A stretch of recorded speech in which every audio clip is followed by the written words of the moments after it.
150ഓളം കുടുംബങ്ങൾ ആശ്രയിക്കുന്ന റോഡിലാണ് ബന്ധപ്പെട്ടവരുടെ അനാസ്ഥ മൂലം ഇപ്പോഴും വാഹന ഗതാഗതം സാധ്യമല്ലാത്ത സ്ഥിതിയുള്ളത്. ജീപ്പും ഓട്ടോറിക്ഷകളുമൊക്കെ കടന്നുപോകുന്ന വഴിയായിരുന്നു ഇത്. എന്നാൽ റോഡിന്റെ ഒരു ഭാഗം ഇടിഞ്ഞതോടെ ഗതാഗതം നിലച്ചു. പിന്നീട് ഫണ്ട് അനുവദിക്കുകയും ഇടിഞ്ഞുപോയ ഭാഗത്ത് സംരക്ഷണ ഭിത്തിയുടെ നിർമ്മാണം നടത്തുകയും ചെയ്തു. പക്ഷേ മണ്ണിട്ട് നികത്തി സംരക്ഷണ ഭിത്തി റോഡുമായി ബന്ധിപ്പിച്ചില്ല.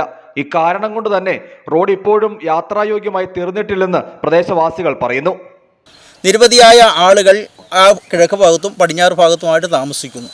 അതിൽ രോഗികളുള്ള പല ഭവനങ്ങളുമുണ്ട്. ഇതിൽ ജീപ്പ് റോഡ് വാപ്പ മറ്റ് വാഹനങ്ങൾ പോയിക്കൊണ്ടിരുന്നതാണ്.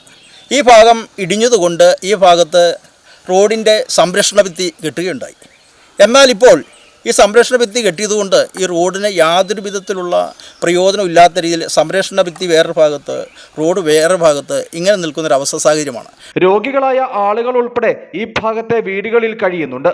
റോഡില്ലാത്തത് ഇവർക്കൊക്കെയും വലിയ ബുദ്ധിമുട്ടാകുന്നു. ഫണ്ട് വകയിരുത്തുകയും നിർമ്മാണം നടത്തുകയുമൊക്കെ ചെയ്തെങ്കിലും പൊതുഖജനാവിലെ പണം ചെലവഴിച്ച് നടത്തിയ നിർമ്മാണം കൊണ്ട് നാട്ടുകാർക്ക് വേണ്ട പ്രയോജനം ലഭിച്ചിട്ടില്ല. സംരക്ഷണ ഭിത്തിയും റോഡും വെവ്വേറെ നിലനിൽക്കുന്ന സ്ഥിതിയാണുള്ളത്. ഈ ഭാഗത്ത് മണ്ണിട്ട് നികത്തി റോഡ് യാത്രായോഗ്യമാക്കണമെന്നാണ് ആവശ്യം.